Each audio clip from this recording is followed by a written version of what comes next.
un quadragénaire tué dans un accident de manège près de Lyon. L'homme, âgé d'une quarantaine d'années, est mort peu après. Il était accompagné de 2 de ses enfants. Une enquête menée par la gendarmerie devra déterminer les circonstances exactes de l'accident et les éventuelles responsabilités. Ainsi, il n'a pas été établi si l'homme se trouvait sur le manège ou s'il a été touché alors qu'il était à proximité. Samedi soir, le patron du manège était entendu par les gendarmes, selon une source proche du dossier. Un enfant de 8 ans a été hospitalisé mais son pronostic vital n'est pas engagé, selon la préfecture. 12 personnes choquées, un adulte, 7 adolescents et 4 enfants, selon la préfecture, ont été pris en charge sur place. La mairie avait l'habitude d'organiser cette fête foraine chaque année au moment de Pâques avec les mêmes forains, sans avoir connu aucun incident jusqu'ici, selon l'adjoint au maire.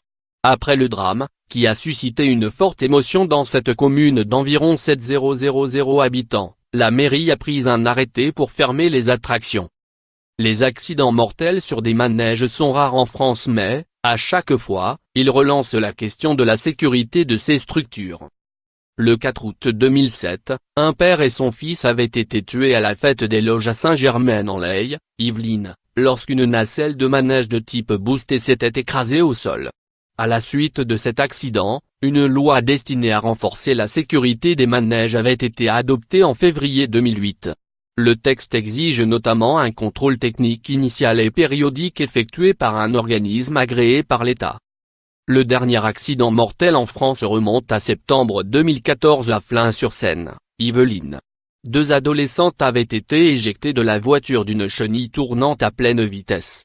L'une des jeunes filles avait heurté la traction avant de tomber sous le manège.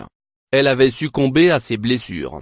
L'enquête avait montré que le manège avait été mis en service en 1965 et que le contrôle technique était périmé.